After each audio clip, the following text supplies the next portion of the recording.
আচ্ছা, তাহলে আমরা আজকে পড়বো হচ্ছে তাহলে অ্যাপোলজি ফর পোয়েট্রির আমরা ড্রামার ভিতরে প্রবেশ করেছি। এখানে ড্রামার ফল্টগুলো কি, তাই তো, সেগুলো নিয়ে একটু কথা বলা হবে। বিশেষ করে এলিজাবেথান এইজের ড্রামাটিস্টরা ক্লাসিক্যাল এইজে ক্লাসিক্যাল গ্রিক এবং রোমান রাইটারদের যে স্টাইল বা ফর্ম, সেগুলোকে যেহেতু তারা রুলস রেগুলেশনগুলো মেনটেন করছে না, সেগুলোকে তিনি ফল্ট হিসাবে মনে করছেন। এইটা পড়ার পর আমাদের মনে পরবর্তী বইটা কি আছে? Preface two Shakespeare. হুম, হ্যাঁ, প্রিফেস টু শেক্সপিয়ার আছে। এরপরে আমরা পড়বো হচ্ছে প্রিফেস টু শেক্সপিয়ার। তাহলে এই অ্যাপোলজি ফর পোয়েট্রিতে ড্রামা নিয়ে যে কথাগুলো বলা হয়েছে, এই প্রিফেস টু শেক্সপিয়ারে পড়লে দেখবা যে এখানে যেটাকে ফল্ট হিসাবে দেখানো হচ্ছে, সেটা আবার শেক্সপিয়ারের হয়তো মানে কি কি কি বলবো, এটা ভালো কোয়ালিটি বা গুণ হিসাবে দেখা যাবে। ঠিক আছে তো? হুম, এই হচ্ছে ডিবেট, যে যেটাকে যেভাবে মনে করেন।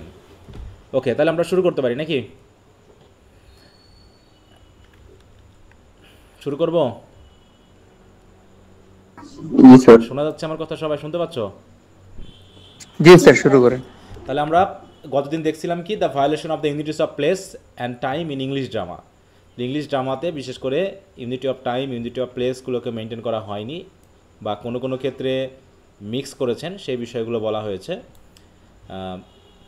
তো mingling of comic elements with tragedy, যেটা কমিক এবং ট্র্যাজিক এলিমেন্টগুলোকে একত্রকরণ করার মাধ্যমে যে ট্র্যাজি কমেডিগুলো লেখা হয়েছে, বিশেষ করে শেক্সপিয়ারের, তারপরে আরও যে সকল ইউনিভার্সিটি উইট সহ আরও ড্রামাটিস্ট রয়েছে। হ্যাঁ, তারপরে মোটামুটি যেহেতু অ্যাপোলজি ফর পোয়েট্রিটা তো এলিজাবেথান এইজে লেখা নাকি? কোন সময় লেখা বলো তো? এই ফিলিপ সিডনি কোন এজে ছিলেন, মনে আছে? হ্যাঁ, তাহলে তিনি তার এইজ এবং তার পূর্ববর্তী এইজের যে ড্রামা, সেগুলো নিয়েই মেনলি আলোচনা করেছেন। তার পরবর্তীতে আমরা দেখেছি আর কি কেউ মেনটেন করেছে বলো তো? পরবর্তী যে এইজের যে ড্রামাটিক, অবশ্য পড়নি তোমরা, যদি পড়তে তাহলে হতো, যেমন the way of the world, হ্যাঁ, দ্য ডাচেস অফ মালফি, ভলপনি তো আমরা এখনো পড়ি নাই, পড়েছি। হুম, ওগুলো দেখবো যে, হ্যাঁ, ওগুলো যে কমেডিগুলো আছে বা যে ডাচেস অফ মালফি যে ট্র্যাজেডিগুলো আছে, এখানে কমিক এলিমেন্ট, এলিমেন্ট সব এক করে ফেলা হয়েছে পরবর্তী এজগুলোতে। The violation of the unities of time and place is not only the দেখো absurdity committed by the present day dramatist, English dramatist. তাহলে তিনি এটাকে বলতেছেন কি, একটা অ্যাবসার্ডিটি বলতেছেন, যে ইউনিটি অফ টাইম অ্যান্ড প্লেসকে মানে কি ভায়োলেশন করাটা হচ্ছে অ্যাবসার্ডিটি। অ্যানাদার গ্রেট ডিফেক্ট, তাহলে এটা হলো কি, টাইম অ্যান্ড প্লেসের যে ইউনিটি সেটা মেনটেন না করাটা একটা ডিফেক্ট। অ্যানাদার ডিফেক্ট হচ্ছে কি, is their work that their place are neither right tragedies nor right কমেডিস, মানে একদম পিওর ট্র্যাজেডিও না, পিওর কমেডিও না। In their place you witness the mingling of kings and clowns, যেটা আমরা অ্যাজ ইউ লাইক এটা দেখছি, তাই তো? ওটা তো একদম পুরোপুরি কমেডি, ওখানে ট্র্যাজিক এলিমেন্টও আছে, আছে না ট্র্যাজিক এলিমেন্ট? বলো তো। জি স্যার, আছে। হ্যাঁ, ট্র্যাজিক এলিমেন্ট আছে। তোমার বিশেষ করে দুই ভাইয়ের মধ্যে গণ্ডগোল, দুই গ্রুপের মধ্যে, এটাও তো একটা দুঃখদায়ক ঘটনা, তাই তো? বড় ভাইকে তাড়িয়ে দেওয়া, ছোট ভাইকে তাড়িয়ে দেওয়া। দেখো, এখানে অবশ্য শেক্সপিয়ারের একটা ভালো গুণ রয়েছে, যে তিনি এককভাবে একটা ভাইকে কিন্তু তিনি তুলে ধরেননি ভালো বা খারাপ হিসেবে।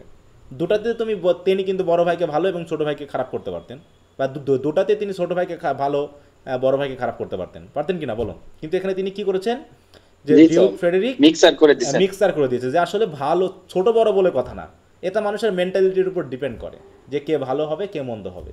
হ্যাঁ, এই ধরনের গন্ডগোল করা যায় না যে বড় ভাই সবসময় ভালো বা ছোট ভাই সবসময় ভালো, এমনটা মনে করার কোনো কারণ নেই। কারণ পৃথিবীতে সব উদাহরণই আছে, যে বড় ভাই শুধু বাপ মাকে দেখতেছে, ছোট ভাই দেখে না।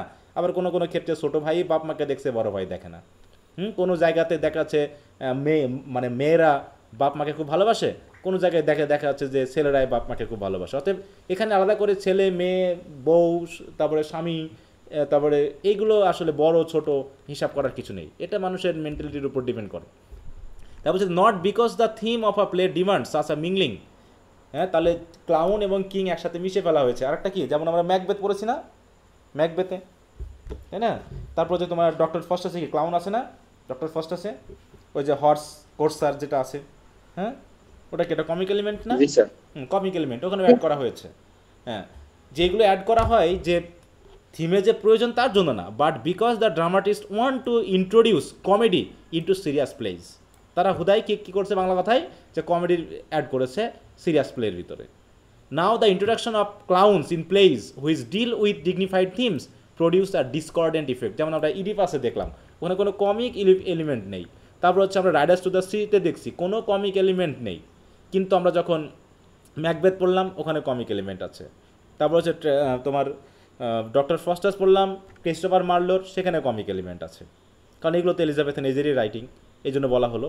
অতএব এইগুলোকে তিনি পছন্দ করছেন না ফিলিপ সিডনি, যে পিওর ট্র্যাজেডি হতে হবে না পিওর কমেডি হতে হবে। কিন্তু শেক্সপিয়ারের মতে আবার, শেক্সপিয়ার বা ক্রিস্টোফার মার্লোর মতে সবার জীবনই কি একদম পিওর কমিক বা পিওর ট্র্যাজিক বলো তো আমাদের জীবন, বলো, নাকি মিক্সার? হ্যাঁ, আমাদের জীবনে কোনোটা খুব ট্র্যাজিক ইনসিডেন্ট ঘটে, আবার কখনো কমিক এলিমেন্ট ঘটে।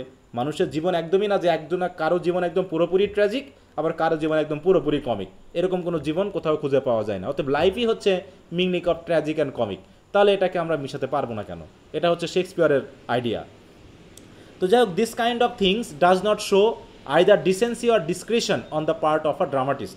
অতএব ফিলিপ সিডনির মতে যে ট্র্যাজেডি এবং কমেডি মেলানোটা না ডিসেন্সি আনে না ডিসক্রিশন নিয়ে আসে ড্রামাটিস্টের ভিতর থেকে, মানে যুক্তি, ভদ্রতা, সভ্যতা, এগুলো।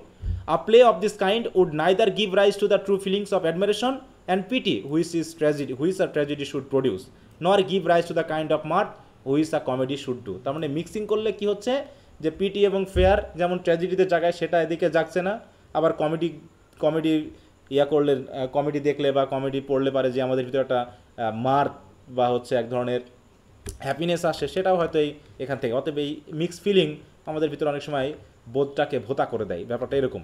দিস কাইন্ড অফ, দেখো, mongrel play a kind of tragicomedy is surely to be deplored, এটাকে ঘৃণা করতে হবে, এটা বাদ দিতে হবে, এরকম তিনি বলছেন।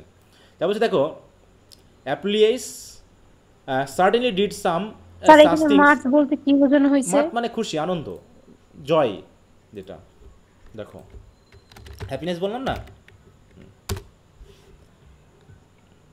এই যে চেয়ারফুলনেস, মেরিমেন্ট, এটা amusement, specially as express in laughter, এরকম আর কি, ঠিক আছে?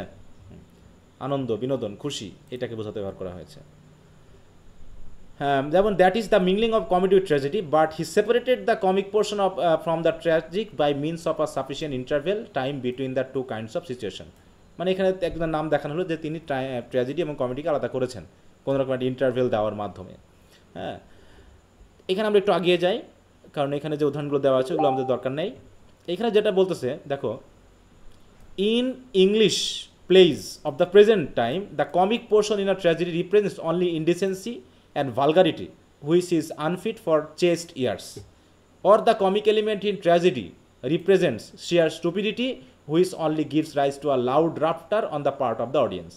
তাহলে ট্র্যাজেডি দেখতে গিয়ে যদি হাসি আসে আর কমেডি দেখতে গিয়ে যদি আমাদের মধ্যে দুঃখ হয় তাহলে তো হলো না, এটা তার মতে আর কি। Actually are true comedy should give rise to delight in us, যে সত্যিকারের কমেডি হবে যেটা আমাদের ভিতরে আনন্দই দিবে, while are true tragedy should give rise to a feeling of admiration in us through out.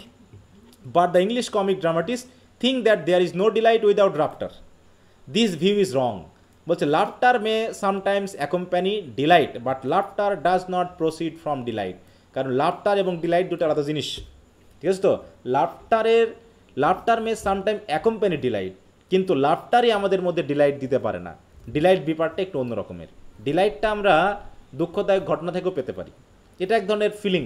তাহলে delight is not the cause of laughter, though it is possible that a certain situation may give rise to both delight and laughter at the same time. বলো তো লাফটারটা কখন আসে?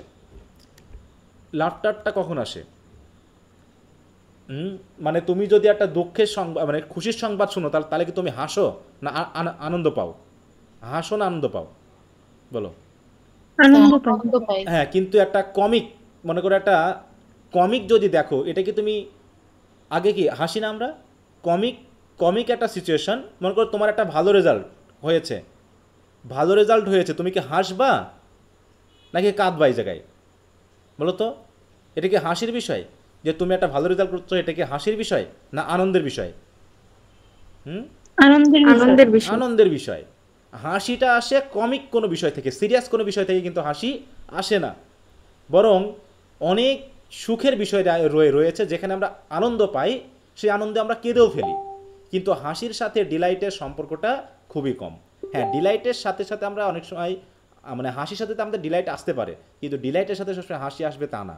তো তাহলে হাসি জড়িত হচ্ছে কমিক এলিমেন্টের সাথে, কিন্তু ডিলাইট হচ্ছে পজিটিভ কোনো অ্যাচিভমেন্টের সাথে রিলেটেড। তাই তিনি বলতে চাচ্ছেন যে delight is not the cause of laughter, অতএব খুশি হলেই যে আমরা হাসি তা কিন্তু না, বরং হাসলে পারে পারে অনেক সময় আমরা খুশি হই। ঠিক আছে, অনেক সময় এরকম আছে না যে তুমি কাঁদতেছো, দুঃখে কাঁদতেছো, কিন্তু কেউ একজন হাস্যরসের কথা বললো, তখন তুমি হেসে হেসে মানে হেসে ফেলতে পারো, কিন্তু ওই সময় তুমি হয়তো বা খুশি তো নাও থাকতে পারো। হ্যাঁ, এরকম। তারপর in themselves delight and laughter are oppose to each other because we experience delight in things which conform to our temperamental inclination, মানে আমাদের যেটা ভালো লাগে, যেটা আমাদের টেম্পারামেন্টের সাথে মিলে, সেটা থেকে আমরা আনন্দ পাই। Or to nature in general, while we are moved to laughter when we find something incongruous with our own inclination or with nature in general। তাহলে আমরা হাসি পাই কখন? যখন সেটা ইনকংগ্রুয়াস হয়, মানে বেমানান কোনো কিছু। আমরা হাসি কখন বলো তো? আমরা একজন সুন্দর মানুষ, মানে একজন ছেলে বা একটা ছেলে খুবই হ্যান্ডসাম বা একটা মেয়ে খুবই সুন্দরী, এদের দেখে কি আমরা হাসবো বলো তো? এদের দেখে কি আমরা হাসবো? না স্যার। দেখার পর কি আমরা হাসি? এটা তো একটা ভালো, একটা খুশির সংবাদ, এটা একটা ভালো জিনিস, তাহলে আমরা কি হাসি ওই সময়? আমরা কিন্তু হাসি না, তাই না? কিন্তু যখন একটা বেমানান মানুষকে দেখবো, বিশেষ করে জোকার নিজে মানে বিভিন্ন সচ্ছতালে ড্রেস পরে, নিজেকে একটু, হ্যাঁ, যেমন দিলদারের যে অভিনয়গুলো ছিল, দিলদারকে দেখলেই আমাদের কি লাগে? খুশি লাগে না, না হাসি লাগে? কোনটা? হ্যাঁ? দিলদারের অভিনয়গুলো কি আমাদের কি খুশি করে না হাসি, মানে হাসায়? কোনটা? হাসায়। হাসায়। ওটা হচ্ছে কি কমিক, যা বিভিন্ন যে জোকাররা থাকে, জোক করে যারা, এরা আমাদেরকে হাসায়। ঠিক আছে, অতএব যে কমিক এলিমেন্ট যেটা কমেডির সাথে যায়, সেটা তো হাসির জন্য, আনন্দের জন্য না। আনন্দ তো আমরা ট্র্যাজিক এলিমেন্ট থেকেও পেতে পারি, সেটা বলতে চাইবে আর কি। তাই বলছে delight produce a feeling of joy in us whether this joy be permanent or temporary, but laughter results from a feeling of scorn which tickles us। টিকলস মানে কি, যে সুরসুরি দেওয়া, যেমন আমরা হাসি, ওরকম একটা সুরসুরিমূলক বিষয় হচ্ছে লাফটারের সাথে রিলেটেড, ওটা জয়ের সাথে রিলেটেড না। For example, we experience delight when we see a beautiful women. দেখো, বিউটিফুল উইমেন দেখলে কি আমরা ডিলাইট হয়, মানে আমাদের খুশি হই আমরা। But we are not move to laughter on seeing her, কিন্তু তাকে দেখে তো আমরা নিশ্চয়ই হাসি না। We laugh at deform creature, বরং কোনো ডিফর্ম মানুষকে দেখলে আমরা হাসি, যে নাকটা হয়তো কারো অনেক লম্বা, তাই তো, বা হচ্ছে এমন এক অদ্ভুত ধরনের দেখতে, এটা দেখলে আমরা হাসি। But we do not experience any delight on seeing such creatures, কিন্তু ওদের দেখে জোকার যারা হয়, ওদেরকে দেখে আমরা হাসি, এমন না যে ওদের দেখে আমরা আনন্দিত হই। We experience delight at good happenings, মানে ভালো জিনিসে আমরা আনন্দ পাই। But we laugh when things suddenly go wrong, এমনকি উল্টাপাল্টা জিনিস, ভুলভাল জিনিসে আমরা হাসি। We experience delight when we receive good news about our friends or about our country, but it would be silly on our part to laugh at good news of this kind। কেউ good news দিলে আমরা যে হাসি, ওই হাসিটা আসলে লাফটারের মধ্যে পড়ে না। Of course we shall laugh when a certain matter is misunderstood by others and when matters take a wrong or unexpected turn.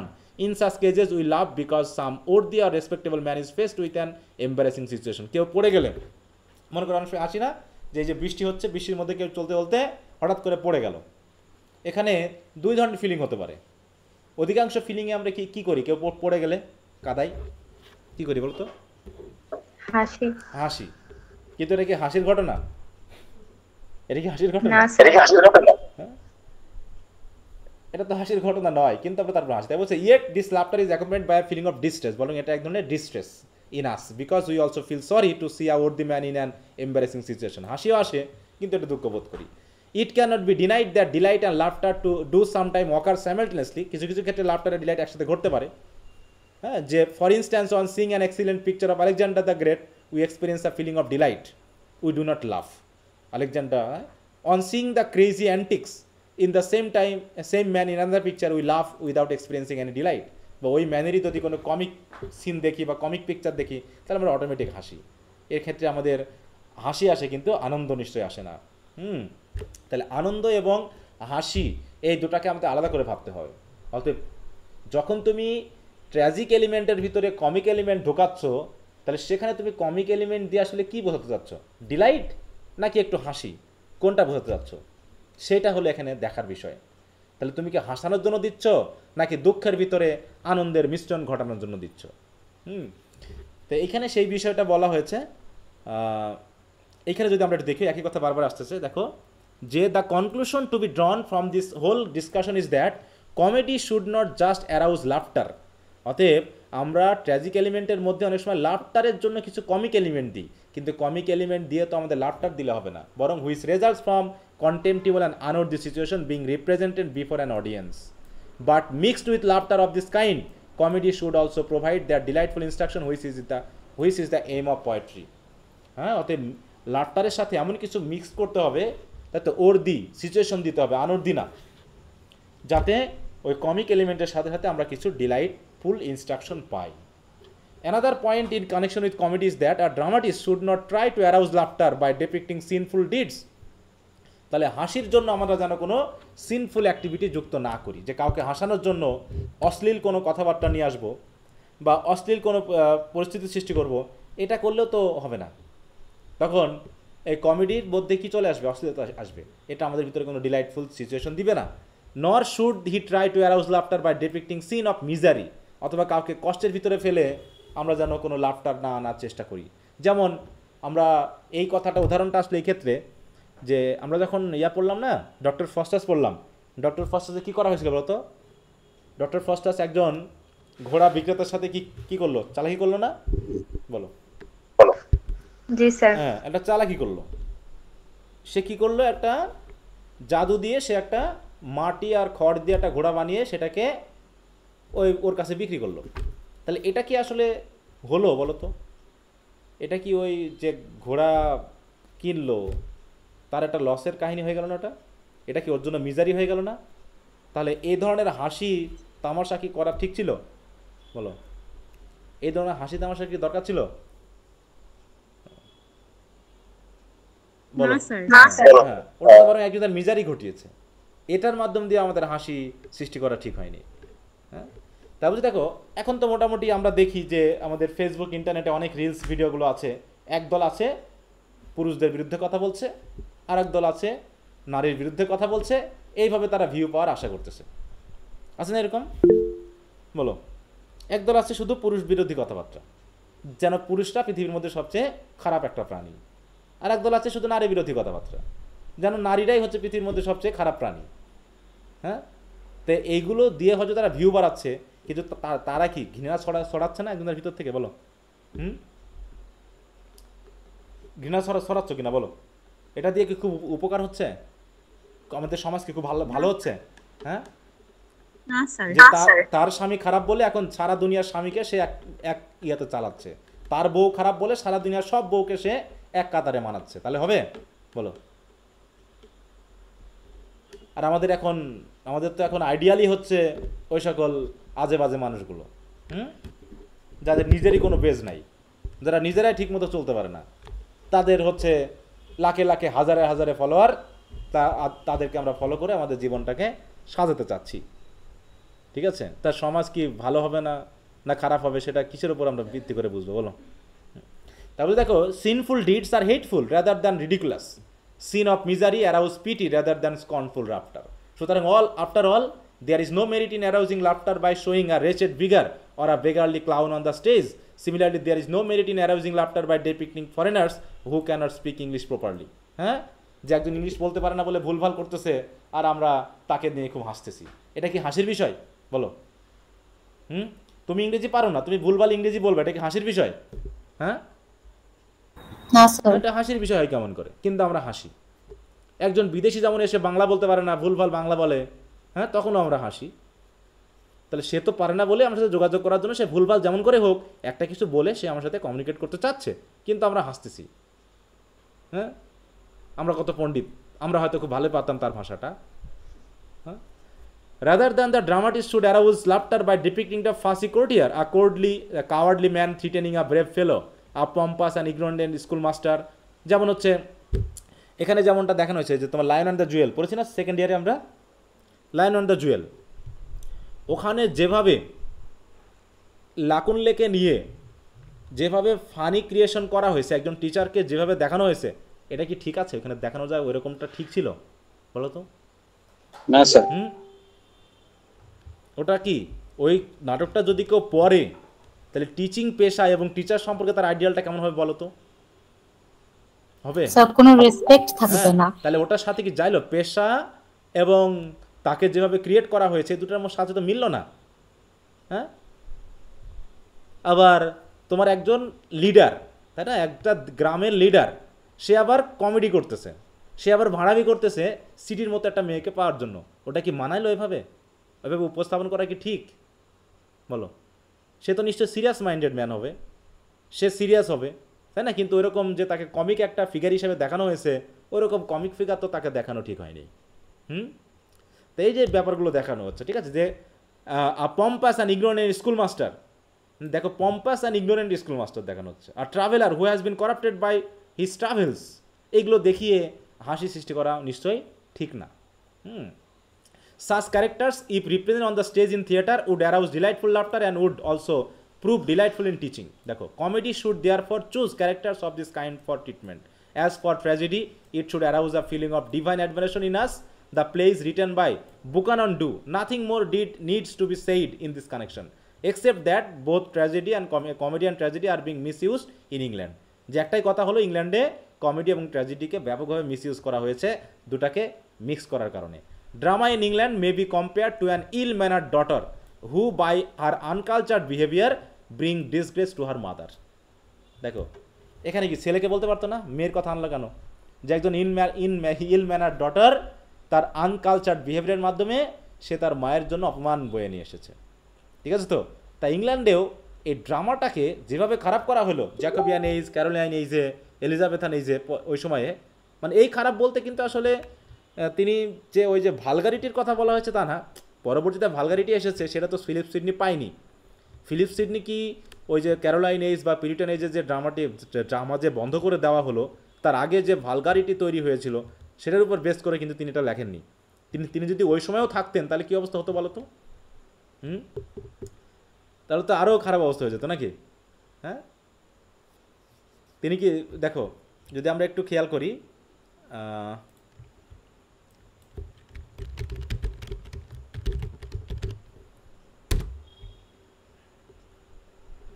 দেখো তো তিনি জ্যাকোবিয়ান এইজ বা ক্যারোলাইন এইজে ছিলেন। হ্যাঁ, তিনি 1586-এ মারা যান। কি সবাই আছো তো লাইনে? শুনতে পাচ্ছ? আমি তো একাই কথা বলে যাচ্ছি। জি স্যার। তাহলে শোনা যাচ্ছে। হ্যাঁ, তিনি তো জাস্ট হয়তো ক্রিস্টোফার মার্লো মানে শেষ ইউনিভার্সিটি উইট আর শেক্সপিয়ারের কিছু ড্রামার উপর ভিত্তি করে হয়তো এগুলো তিনি লিখতে পারেন, বা শেক্সপিয়ারের ড্রামা তিনি হয়তো পুরোপুরি পানওনি, হ্যাঁ, পাইলেও হয়তো ওইভাবে তিনি ইয়া করেছেন। তাহলে তিনি যদি জ্যাকোবিয়ান এইজ, ক্যারোলাইন এইজের ড্রামাগুলো দেখতেন, তাহলে তার অ্যাপোলজি ফর পোয়েট্রি কেমন হতো বলো? স্যার আরেকটু দ্বিগুণ বাড়তো। হ্যাঁ, যে এরা আবার কি, এরা তো পুরো ড্রামা শেষ করে ফেলাইলো, পুরো সাহিত্যকে শেষ করে দিল। হ্যাঁ, তাহলে তো যারা ক্রিটিক ছিল তারা ভালো কথাই বলেছে, এরকম আর কি। আচ্ছা, তাহলে এই হলো ড্রামার ক্ষেত্রে দুটা জিনিস ঘটেছে, ইউনিটিগুলো মেনটেন করা হয়নি এবং কমিক এবং ট্র্যাজিক এলিমেন্টকে মিক্স করা হয়েছে, এই দুটাকে তিনি ফল্ট বলেছেন। Unfortunately lyric poetry in England, sorry আনস্যাটিসফ্যাক্টরি lyric poetry in England, তিনি একজন নিজে পোয়েট ছিলেন, তারপরে তিনি লিরিক পোয়েট্রিকে এলিজাবেথেন, দেখো আমরা কিন্তু হিস্ট্রির দিক থেকে এলিজাবেথেনকে এইজকে বলতেছি কি গোল্ডেন এইজ, অথচ ফিলিপ সিডনি সেই সময়ের এগুলো তিনি পছন্দ করছেন না। Of the other kinds of poetry England can claim to have produce only the lyrical kind which consists in songs and sonnets. This kind of poetry should be written to sing the praise of the immortal beauty and the immortal goodness of that God who has given us hands to write and minds to understand. In writing a true lyric, no poet would find himself short of matter, though he might find himself short of words, because no words can adequately praise the beauty and the goodness of God. আসলে গডের goodness বা beauty praise করার মতো কোনো word পৃথিবীতে আসলে যোগ্য word নেই। তারপরেও আমরা কি করেছি, এই মেটারগুলোকে প্রকাশ করার জন্য যা আমাদের সাথে আছে সেই ওয়ার্ডগুলো দিয়েই প্রকাশ করার চেষ্টা করেছি। However, lyrics which deal with the subject of love are not being properly written by English poets. বিশেষ করে দেখো যে ওখানে তোমরা হয়তো সেই কবিতাগুলো পড়োনি, ইংলিশ ওই সময়ের কোনো কবিতা দেখান, শুধুমাত্র আমরা শেক্সপিয়ারের সনেট 18 পড়েছি, তাই না? ওই সময়ের অবশ্য ফেয়ারি কুইনটাও তো এলিজাবেথান একটা পয়েম, কিন্তু ওটাতে এপিকের মধ্যে তিনি আলোচনা করছেন। The passion in English love lyrics is very cold even though the lovers in this poems makes fiery speeches. The passion depicted in this lyric is artificial and the words in them have been put loosely together only to create an impression upon the readers and not to express the intensity of genuine love. মানে তারা লাভ পয়েন্টে লিখেছে কিন্তু এইগুলো হয়ে গেছে artificial. এখানে genuine যে ফিলিং সেটা এক্সপ্রেস করার মতো পরিস্থিতি এই কবিতার মধ্যে তৈরি হয়নি। There is certainly energy and force in the passion, বলছে প্যাশনের ভিতরে এনার্জি ছিল, ফোর্স ছিল, ডেভিড ইন কিন্তু there is no sincerity and genuineness behind that passion. So in this respect to English poetry is far from satisfactory. তাহলে English lyric পোয়েট্রিগুলোকে তিনি এইভাবে দোষারোপ করলেন, যেখানে ওয়ার্ড আছে আর্টিফিশিয়াল, তাই তো, যে ফর্মগুলো আছে, কিন্তু এখানে যে প্যাশন বা সিনসিয়ারিটি থাকলে এটাকে ভালো করে প্রকাশ করা যেত সেগুলো নাই। তাই বলছে যে প্যাশনে ফোর্স আছে, এনার্জি আছে, বাট সিনসিয়ারিটি অ্যান্ড জেনুইননেস নেই। হ্যাঁ, যেমনটা ঠিক ওই আছে না যে কাউকে ভালোবাসলে, মানে আমরা অনেক সময় দেখাচ্ছে সত্যিকারে ভালোবাসি না, কিন্তু চিঠিপত্রে এমনভাবে ভাড়ামি দিয়ে লিখি তাকে পটানোর জন্য যেন আসলেই সত্যিকারে ভালোবাসা আছে। হ্যাঁ, হয়তো তার চিঠির ভিতরে আবেগ আছে কিন্তু আসলে সেখানে কোনো সিনসিয়ারিটি বা জেনুইননেস নেই। এদের কবিতাগুলোও হয়তো বা তার কাছে তেমনটাই মনে হয়েছে। হ্যাঁ, এরপর হচ্ছে blunders in the use of words, বলছে ওয়ার্ড ইউজের ক্ষেত্রে যথেষ্ট ভুল আছে। কেমন? We now come to a consideration of words which are used in poetry. বলছে while the matter may be regarded as the inside of poetry, তাহলে context বা থিম এটা হচ্ছে একটা পোয়েট্রির মেটার বা হচ্ছে মূল বিষয় বা সারবস্তু, কিন্তু the words and diction constitute the outer of poetry. আর ডিকশন বা ওয়ার্ড হচ্ছে তার বডি বা হচ্ছে বলতে পারি যে তার ড্রেসের মতো। এখন কোনো একটা কেন্দ্রীয় বস্তু প্রকাশ করতে গিয়ে যদি ওয়ার্ড ঠিক মতো না চয়েস করা হয় তাহলে তো হবে না। তাই বলছি in the use of words also the English poets commit blunders. কীভাবে? They employ affected and inflated diction like a prostitute who paints herself in an extravagant and gaudy manner. ঠিক বলতে দেখো তুলনা করলেন কীভাবে? প্রস্টিটিউটের মতো করে, যে নিজেকে এক্সট্রাভ্যাগান্ট ওয়েতে তুলে ধরার জন্য যাতে অন্যরা আকর্ষিত হয় তার প্রতি। হ্যাঁ, নিজেকে একদম মেকআপ টেকআপ করাইয়ে লিপস্টিক টিস্টিক মেয়েরে কী করে অন্যদেরকে আকর্ষণ করার চেষ্টা করে। তো এখানেও আসলে তার ভিতরে কিন্তু আসলে সেই মনুষ্যত্ববোধই নেই বা একজন নারী সুলভ যে আচরণ, সত্যিকারের ভালোবাসা তার ভিতরে নেই। সে জাস্ট নিজেকে পেইন্ট করেছে তার বিজনেস পারপাসে। তো এখানেও কবিদেরকে তিনি ওইভাবে তুলনা করলেন যে এখানে যে কবিতাগুলো লেখা হয়েছে সেখানে দেখা যাচ্ছে ম্যাটার নেই বা থিমেটিক আইডিয়াগুলো ভালো না, কিন্তু ওয়ার্ড চয়েসে বেশ তারা পটু, সাজিয়েছে সুন্দর করে তার কবিতাগুলো। Sometimes the English poet employs far-fetched words which appear to be monsters and which strike even Englishmen in themselves as perfectly alien. হ্যাঁ, যে তার ওয়ার্ডগুলো মনস্টারের মতো এবং এমনভাবে ইংলিশম্যানদেরকে স্ট্রাইক করে যেন তারা অ্যালিয়েন, তারা যেন অন্য দেশীয়। Sometime an English poet indulges in repeating a particular letter, ঠিক আছে, তো either at the beginning of each line of his poems, মানে ওই যে রিপিট করা যেটাকে আমরা সেজুরা বলে থাকি, সেগুলোকে তিনি দেখো কী করছেন, ঘৃণা করতেছেন, না মানে অপোজ করতেছেন। তারপর দেখো poem line of his poem at the beginning, তারপরে of each word in a particular line. Sometimes an English poet arrange the lines of a poem in such a way as to produce the shape of a flower. আমরা ওই যে পড়েছি না একটা কবিতা পড়লাম Andrew মার্ভেলের, কি কবিতা? স্টার উইং পড়েছি, স্টার উইং। ওটা কি জাতীয় কবিতা ছিল? একটা পাখির না ইমেজ। জি স্যার। তাই ওটাও তিনি বলছেন যে কিছু কিছু কবি আছে আবার তার লাইনগুলো এমনভাবে অ্যারেঞ্জ করছে যেন একটা শেপ তৈরি করতে চাচ্ছে, হয় একটা ফুলের না একটা অ্যাল্টার অথবা উইং অফ আ বার্ড, যেটা দেখো অটোমেটিক নির্দেশ করছে কিন্তু অ্যান্ড্রু মার্ভেলের ওই ইমেজ পোয়েট্রিগুলোর দিক থেকে। হ্যাঁ, sometime the arrangement of the lines give rise to the shape of a spectacle, চশমা, কেউ সার্কুলার, কেউ অ্যাঙ্গেল, কেউ ট্রায়াঙ্গেল, এইভাবে লেখে। বলছি it would have been better if faults of this kind were confined only to verse composition. বলছি এগুলো শুধু যদি ভার্স কম্পোজিশন থাকতো তাও মেনে নেওয়া যেত। And had not made their appearance in pros writing as well, যদি এগুলো প্রোজে না আনা হতো তাহলে ভালো হতো। কিন্তু among the prose writer of prose, তারাও কী করেছে? Many scholar and many preachers commit faults of this kind, তারাও এই ভুল করেছে।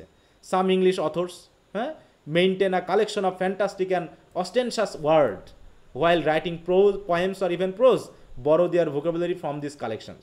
The effect which such writers produce is as ridiculous as the effect of those red Indians produce when they not only wear rings in their ear. আছে না red Indian অনেক, ওই যে তোমরা দেখো না, বিশেষ করে বিশেষ নিগ্রোরা কী করে কেউ কেউ আছে ঘাড় লম্বা করে, আছে না? কেউ দেখা যায় ঠোঁটের ভিতরে বিশাল একটা রিং ঢুকিয়ে ঠোঁটটাকে লম্বা করতেছে, আছে না এরকম? আবার ইদানিং জি স্যার। দেখলাম, ইদানিং জি ভিডিও স্যার, দেখতেছি আছে। মেয়েরা নিগ্রো নাকি জাতি। ঠোঁট ফোলাচ্ছে, ঠোঁট নাকি মোটা করতেছে, একটা ওটা নাকি স্টাইল। উর্বি জাভেদ। হুম তারা কি করতেছে? হ্যাঁ, এরা কি আসলে? এরা কি স্কলার এক একজন নাকি নাকি আসলে জোকার? কি বলা যায় স্যার এদেরকে? ওরকম করে কেন? ওটা নাকি ওদের কাছে ভালো লাগে, লোককে আকর্ষণ করতে চাই। হ্যাঁ, আর যে জিনিসটা শিক্ষার থেকে অন্যকে আকর্ষণ করতে চাই সেটাকে আসলে কি বলা যায়? কবি তো অলরেডি একটা শব্দ ইউজ করে ফেললেন ওই জায়গায়, কি বলতো ওয়ার্ডটা? প্রস্টিটিউট। হ্যাঁ, প্রস্টিটিউট ইউজ করে বলেছে, যে তারা অন্যকে আকর্ষণ করতে চায় শুধু, তার ভিতরে কোনো ভালোবাসা নেই। ঠিক একই বিষয়ে যেগুলো মানুষকে মোরাল শিক্ষা দেওয়ার থেকে জাস্ট তারা আকর্ষণ করে বিনোদন দিতে চায়, তার বিনোদন তো প্রস্টিটিউটের মতোই হয়। তাদের কাছে গেলে হয়তো ফিজিক্যাল বিনোদন পাবে একজন পুরুষ, ভালোবাসা তো পাবে না তার ওয়াইফের মতো করে। তা সেরকম একটা বিষয় এখানে হচ্ছে। তা এই বিষয়গুলো শব্দগুলো কেন এনেছেন? যে সাহিত্যের ক্ষেত্রে ব্যাপারটা এরকম ঘটছে। হ্যাঁ, আমাদের কত ভালো ভালো কবি সাহিত্যিক এখন তৈরি, ব্লগাররা এখন এক একজন সাহিত্যিক নাকি, এক একজন ব্লগার এক একজন সাহিত্যিক। হ্যাঁ, ওদিকে মোস্তাক তার ভালোবাসার প্রেমের বই লিখতেছে, ওদিকে কাফি তার মতো করে প্রেমের কবিতা লিখতেছে। কত রকমের সাহিত্যিক আছে এখন। এখন তো আর ভালো মানের কবিরা আর তাদের পাচ্ছে না, রবীন্দ্রনাথের বই বিক্রি হচ্ছে না, নজরুলের বই বিক্রি হচ্ছে না, এখন তো সবই ব্লগারের বই বিক্রি হয় নাকি বেশিরভাগই। কি মনে করো? তো ওরকম আর কি বিষয়টা তিনি বলতে চাইলেন, যে ওইরকম ওই রেড ইন্ডিয়ান আছে, অনেকে করে কি কানে রিং পরে, তারপর হচ্ছে দেখো which are fit and natural place for rings but also wear rings in their noses and lips. অনেকে আছে না ঠোঁটের ভিতর রিং ঢুকাচ্ছে, গালের ভিতর রিং ঢুকাচ্ছে, আছে না এরকম? বিশেষ করে বিদেশে দেখবো যে কিছু কিছু মানুষ আছে একদম অদ্ভুত, দেখা যাচ্ছে এই যে তোমার এই ব্রু আছে না, এই ব্রুর ভিতরে ফোঁটা করে রিং ঢুকাইছে, আছে কিনা এরকম? তাই এদের দেখতে কি কেমন লাগে? স্কলার না ফানি লাগে এদেরকে দেখতে, বলো? স্যার বিশ্রী জোকারের লাগে। মতো লাগে। হ্যাঁ, জোকারের মতো। তো এরকম একটা ব্যাপার। তাই আমাদের সাহিত্যের ক্ষেত্রে তো এমনটা ঘটনা ঘটবেই, যে ভিতরে কন্টেন্ট নাই কিন্তু ওয়ার্ড চমকদারি। হ্যাঁ, তাই বলছে it would have been much better if this English writers had followed the example of Tully and Demosthenes in a more appropriate manner and not in such a clumsy and preposterous manner. হ্যাঁ, এরকমটা দেওয়া ঠিক হয়নি। এখানে যে উদাহরণগুলো এসেছে, অতএব বুঝতে পারছি, but the English poets when employing the device of repetition produce only absurd effects. বেশি রিপিটেশন করার মাধ্যমে অ্যাবসার্ড ইফেক্ট তারা তৈরি করে ফেলছে। হ্যাঁ, তাহলে তিনি তার মতো করে বলেছেন, সব কিছু যে খারাপ তা না, তিনি তার মতো করে কবিতাকে ডিফেন্ড করতে গিয়ে এই কথা বলেছেন যে আসলে এটা পয়েট বা পোয়েট্রি, মানে পোয়েট্রির দোষ না, এটা পোয়েটদের দোষ। অবশ্য ওদেরকে পোয়েটও বলা যায় না, তারা তো কবিতাকে ঠিকমতো তুলেই ধরলো না। এছাড়া আরও কি বলছে, the use of metaphors in poetry and in oratory. Metaphor ইউজের ক্ষেত্রেও বিশেষ করে জন ডানের কথা ভাবো। হ্যাঁ, একদম সে ফারফেস্ট কী করে সিমিলি বা মেটাফোর ইউজ করেছে, ঠিক আছে? যে আনকনশাসনেস বোঝাতে সে সেভেন স্লিপার্স ডেনকে তুলে ধরেছে। হ্যাঁ, বা যে সন্তান শুধুমাত্র মানে হাঁটতে বা একটা কথা বলতে শিখছে, তার কথা তিনি বলছেন। বলছে in the use of metaphor English poets borrow from all kinds of sources, notably from the Greeks, the works of Stephen Gosson and John Lyly. Both Gosson and Lilly have employed the trick of piling up a series of illustrations from a curious and wonderful natural history. Like according to other English writers, have derived their metaphors from stories of beasts, birds, fishes. বিভিন্ন জায়গা থেকে metaphor use করেছে। Besides, the English writers makes an excessive use of metaphor. The purpose of a metaphor is not to prove a proposition or to convince a man who holds the contrary view. তাহলে purpose হচ্ছে শুধুমাত্র convince করা না, বরং the purpose of a metaphor is only to explain a certain proposition to a listener who is already of that view or who is already incline to believe that proposition. মানে যে বিষয়টা already ওই যে reader বা যে listener সেও এই বিষয়টা জানে, কিন্তু তাকে কি করা হচ্ছে, অলরেডি তাকে জাস্ট এই বিষয়টা তার কাছে এক্সপ্লেন করার জন্য মেটাফরগুলো ইউজ করা হচ্ছে। কাউকে কনভিন্স করা তাদের উদ্দেশ্য না, বা কোনো কিছু প্রুভ করা তাদের উদ্দেশ্য না। হ্যাঁ, বলছে when one metaphor or two have been employed with this object the purpose would be served. বলছে দুইটা একটা মেটাফর ইউজ করা যায় সেটা ভালো, কিন্তু যখন অতিমাত্রায় মেটাফর ইউজ করা হবে তখন কি সেটা আকর্ষণীয় থাকবে? বলছে to add more metaphors would seem only tedious and tiresome to the listener. অতিমাত্রায় একই জিনিস একই কথা, বেশি পরিমাণে সিম্বলিক কথাবার্তা, বেশি পরিমাণ মেটাফরিক্যাল কথাবার্তা মানুষের কাছে তো বোধগম্যতা আনবে না, অতএব তারা ক্লান্ত হয়ে যাবে, তারা অসুবিধা বোধ করবে। In this respect the example of two ancient orators Antonius and বলছে Crassus should be kept in mind. While making his speech, Antonius pretended as if he did not know the art of oratory and the art of using metaphors, while Crassus in the course of his speech pretended that he did not attach much importance to the use of metaphors. But this orator seems to be trying to convince their audience by speaking in a plain and sensible manner. যে এই যে দুজনের কথা উদাহরণ আনা হলো, যে এরাও তো তাদের স্পিকার লিসেনারদেরকে বুঝিয়েছে, তারা কোনো রকম মেটাফোর ইউজ করেনি অত পরিমাণে, তাই না? কারণ তারা হয়তো বা মেটাফোরের আর্টটা সম্পর্কে জানতোই না, কিন্তু তারপরেও তো তারা সেন্সিবল বা প্লেন ওয়ার্ড দিয়ে তারা তাদের অডিয়েন্সকে বোঝাতে পেরেছে। তা আমাদের কবিরাও এরকমভাবে সেন্সিবল বা প্লেন ওয়ার্ড ইউজ করতে পারতো, বা মেটাফোর ইউজ না করে তারা প্লেনলি কথাগুলো বলতে পারতো, কিন্তু তা না, তারা এমন এমন মেটাফোরিক্যাল ওয়ার্ড ইউজ করেছে যেগুলো কমন পিপলের পক্ষে বোঝা সম্ভবই না। তাই বলছে দেখো, by this means they succeed in persuading their audience to their own points of view, and persuasion is the chief aim of oratory. In short, this orators use the device of metaphor very sparingly, not in such abundance as the present day English orators do. তাহলে আজকালকার ইংলিশম্যানেরা, অরাটারেরা, পয়েটেরা যেভাবে metaphor use করে, যেগুলো অতিমাত্রায় হয়ে যায়, যেগুলো তাদের রাইটিংকে আরও বেশি কী করে ফেলে, জটিল করে ফেলে। The English speakers are more keen to speak to their audiences curiously than to speak to them truly. যে ইংলিশ স্পিকারদেরকে কী বলছেন, যে তারা যেন অডিয়েন্সের সাথে সত্যিই মানে আত্মিকভাবে কথা বলার থেকে তারা বাহ্যিক দিক থেকে কিউরিয়াসলি তাদের অডিয়েন্সের সাথে কথা বলতে আগ্রহী বেশি। মানে তাদের অডিয়েন্সটা তাদের কথাবার্তা বুঝুক আর না বুঝুক, কথাবার্তা চলবে ধূপধাপ, কিন্তু কথাবার্তার কন্টেন্ট কী, কথাবার্তা দিয়ে তারা কী বোঝাতে যাচ্ছে, এটা মূল বিষয় ইংলিশ স্পিকারদের কাছে ছিল না।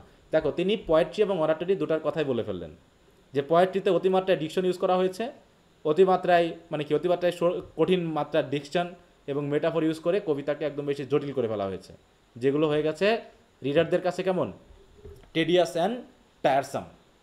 ঠিক একই ঘটনা ঘটেছে যারা হচ্ছে ওরাটরি মানে বুঝো, ওরাটরি বলতে কাদেরকে বোঝায়? ওরাটর বলতে হলো তো স্যার যারা বক্তৃতা দেয়, তাই তো? হ্যাঁ, বক্তৃতা দেয় যারা, লেকচারার। ওকে, এবার হচ্ছে the superiority of courtiers over men of learning as orators. তিনি কোর্টিয়ার্সদেরকে সুপিরিয়র করছেন। In this connection it may be pointed out that there are some courtiers, বলছে, who style of speaking is more appropriate than that of some of the professors of learning. যে তাদের style, কথা বলার style অনেক ভালো। The reason for this probably is that the courtiers have the necessary practice in speaking and have thus been able to find out the melody by which an audience can be convinced of a certain point of view. অতএব তারা বলতে চাচ্ছে যে plane কথা বলা হবে, কিন্তু সুন্দর যদি স্পিকিং প্র্যাকটিস থাকে, স্পিকিং স্টাইল ইউজ করে, যদি সুন্দর মানে কি বলবো, অডিয়েন্সকে আকর্ষিত করা যায়, এরকম যদি মেথড তারা ব্যবহার করতে পারে, তাহলে তারা সহজেই তাদের অডিয়েন্সদেরকে কিন্তু কনভিন্স করতে পারবে। তাহলে ওইরকম বেশি জ্ঞান বুদ্ধি জানা লাগবে, অনেক বেশি স্কলার হতে হবে, অনেক বেশি অ্যালেগরিক্যাল, মেটাফরিক্যাল, সিম্বলিক ওয়ার্ড ইউজ করতে হবে নিজের আকর্ষণ করার জন্য, তাই তো, নিজের ওয়ার্ডকে আরও বেশি আকর্ষণীয় করার জন্য। এগুলো দরকার নেই। This courtiers make use of certain device without letting it seem that they are using any device. তারা হয়তো কোনো ডিভাইস ইউজ করেছে, কোনো ফিগার অফ স্পিচ ইউজ করেছে, কিন্তু এমনভাবে ইউজ করেছে যেন মনে হচ্ছে তারা কোনো ফিগার অফ স্পিচ ইউজই করেনি। মানে কি, এগুলো দিয়ে বোঝাতে যাচ্ছে যে তারা খুবই প্লেন এবং সিম্পলভাবে অডিয়েন্সের সাথে বা তার রিডারদের সাথে যোগাযোগ করতে চেষ্টা করেছে। কিন্তু আমাদের ইংলিশম্যানেরা আর এভাবে একদম বিশেষ করে হাই ল্যাঙ্গুয়েজ, হাই থটের ওয়ার্ড, হাই থটের মেটাফরিক্যাল, তারপরে সিমিলি মেটাফোর ইউজ করে, কনসিট ইউজ করে রিডারদেরকে বোঝাতে যাচ্ছে তারা কত জ্ঞানী, তারা কত স্কলার। তাই বলছে the professors of learning on the contrary use certain device in order to show that they know those device, যে তারা যেন জানে যে তারা কত বুদ্ধিমান। An orator should hide the art which he employs while speaking to an audience. He should not make a display of that art. Taking pains to make a display of one's art is abandon nature. অতএব কেউ যদি অতিমাত্রা এরকম display করতে চায়, কেউ যদি অতিমাত্রা নিজেকে show করতে চায়, এটা আসলে আর্টিফিশিয়াল হয়ে যায় এবং তার যে ন্যাচারাল বৈশিষ্ট্য এগুলো অটোমেটিক হারিয়ে যায়। Such a display means an abuse of art. এরকম ডিসপ্লে করা মানে কি, ওই আর্টগুলোর অ্যাবিউজ করা। যেমন আমরা ওই যে দ্য লাইফ অফ কাউলি পড়বো না, ওখানে তো মোটামুটি মেটাফিজিক্যাল পয়েন্টদেরকে একদম তুলোধনা করা হয়েছে, বাংলা কথা। সেখানে তিনি তাদেরকে দেখিয়েছেন যে তারা যেন পয়েট হওয়ার যোগ্যই না। কারণ কি, জন ডানের যে গুড মোরো আমরা পড়েছিলাম ফার্স্ট ইয়ারে, তাই না? থার্ড ইয়ারে আমরা জন ডানের অনেকগুলো কবিতা পড়লাম না? এখানে তিনি অতিমাত্রায় কোন ডিভাইসটা ইউজ করেছেন বলো তো? কনসিট, তাই না? Metaphysical concept. হ্যাঁ, মেটাফিজিক্যাল কনসিট, যেটা এইটাকে কিন্তু অনেক কবি পছন্দ করেননি, যে অতিমাত্রায় ব্যবহার হয়ে গেছে এগুলো। অতএব the merits of the English language, তাহলে ইংলিশ ল্যাঙ্গুয়েজের মেরিট কী হতে পারে? To have spoken about oratory when the subject of discussion is poetry might appear to be objectionable to some readers. বলছে আমি পোয়েট্রি নিয়ে কথা বলতে বলতে আমি কেন অরাটরি নিয়ে কথা বলছি, পোয়েট্রির সাথে তো বক্তৃতার কোনো সম্পর্ক নেই, তা বললাম কেন? বলছে অনেকের কাছে এটা হয়তো অবজেকশনেবল মনে হতে পারে, কিন্তু but poetry and oratory are very closely allied so far as the use of words is concern. হ্যাঁ, যেটা ওয়ার্ড দিয়ে যেহেতু আমরা এগুলো লিখি বা বলি, অতএব এদের মধ্যে একটা লিঙ্ক আছে। And so the above discussion should prove actually helpful to readers in understanding the right use of language in poetry.